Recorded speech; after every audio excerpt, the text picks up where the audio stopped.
Bloomberg Audio Studios. Podcasts, radio, news. This is Bloomberg Businessweek with Carol Massar and Tim Stenovec on Bloomberg Radio. Laysha Ward knows about leadership. She spent more than 30 years at Target, most recently as the Executive Vice President, Chief External Engagement Officer. She's now also on the boards of United Airlines, Denny's, and the Minnesota Orchestra.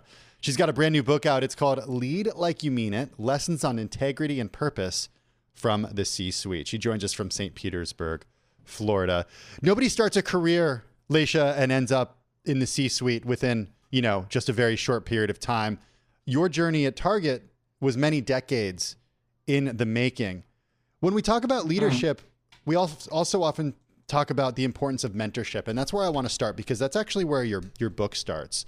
You talk about a moment back in 2002 when you called on a mentor, a pretty prominent person who really gave you some really good advice. Who was it, and why are mentors so important to leaders? Well, Tim and Carol, thank you for having me. It is absolutely a pleasure to be able to speak with you about my new book, Lead Like You Mean It, and during launch week, so appreciate that.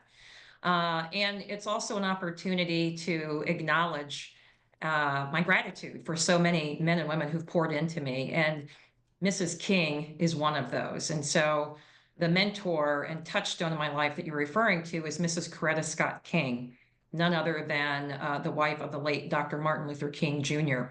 I had the opportunity to meet her and work with her based on a project that I was doing at Target. And at the end of that project, I summoned up enough courage to ask her to be one of my advisors. And, I thought, given her iconic status and how busy she was, she'd say no. But instead, she said yes. And so I think it's also a great reminder for us all to have the courage to make those requests, because you never know what's going to happen.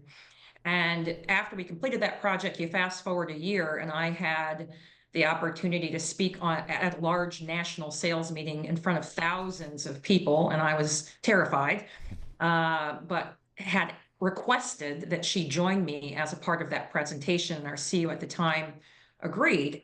And so, I was sort of backstage, about to go out, needed to kind of summon enough sort of energy for what felt like a rock concert. And I looked over to her and confessed that I was afraid, quite frankly. I had not done that type of public speaking before. And she very calmly looked at me and said, you've earned the right to be here. Do what you have to do what you've been called upon to do. And it was just the encouragement that I needed to step into my purpose and my power, and to share, quite frankly, the information and stories that I was so proudly to represent in front of, again, thousands of team members and our partners. And so she has continued to be a major influence in my life, and I share the lessons that she taught me with others on an ongoing basis. How was that moment on stage, speaking to so many people, being intimidated? How was that an inflection point that sort of, you can connect the dots to when you look back, more than 20 years ago? One of the things I think it reminded me is that we can and should overcome our fears. Fear is a natural part, I think, of doing big things, and perhaps doing things that you've not done before. And in some ways, that fear can be a bit of the adrenaline you need to ensure that you've got, sort of your game face on, and you're ready to, kind of step into the arena and do your best work. And the more you're able to conquer those fears, that sort of tingle of anxiety can instead be something that comforts you and moves you into the sort of space you need, the headspace you need to ensure that you're showing up and able to share those stories, or, kind of represent the work in a way that it deserves. And so I have learned to, conquer those fears again and again and again. And even in that moment, which turned out to be a huge success, appreciate that. But at times you may have the experience where you failed, and also getting more comfortable with failing. It's about failing fast, learning from mistakes, and then applying those learnings as you move forward. And so I do remind people that a part of leading with meaning is taking smart, calculated risks and not being afraid to fail, as long as you're learning from that failure and then pushing forward with the learnings in mind. Laysha, when you talk about leading with meaning, and I'm thinking about changes that are going on in the U.S. government, do you think, while some might not understand what is going on, would you say that the leaders in government are leading with meaning right now? What I would say is in this moment, when we have lots of challenges around the country and around the globe, we all need to be leading with meaning. It is a moment where we need passionate, purpose-driven leaders who are operating with integrity, intention, and humanity, because that's what leading with meaning is all about, right? Taking a holistic approach to your life and career.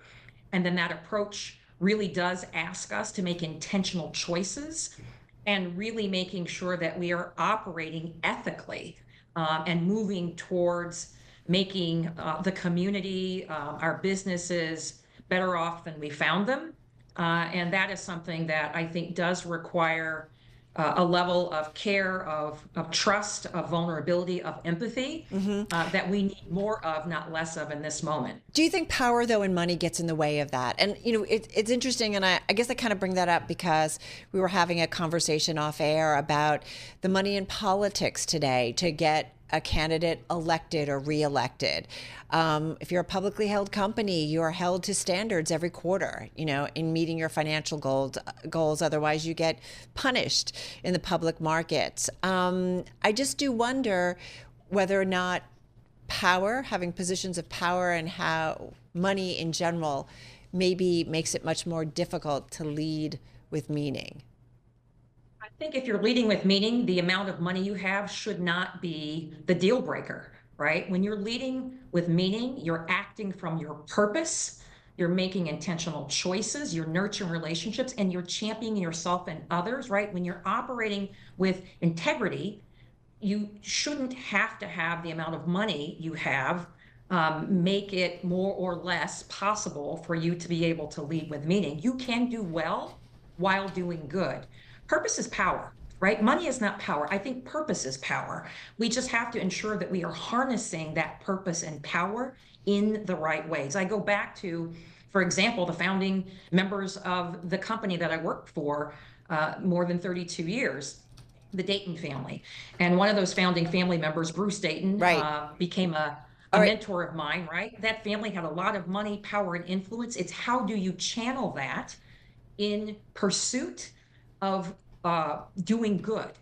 And so I do think it is possible, but that requires an intentional choice. Laysha Ward, thank you so much.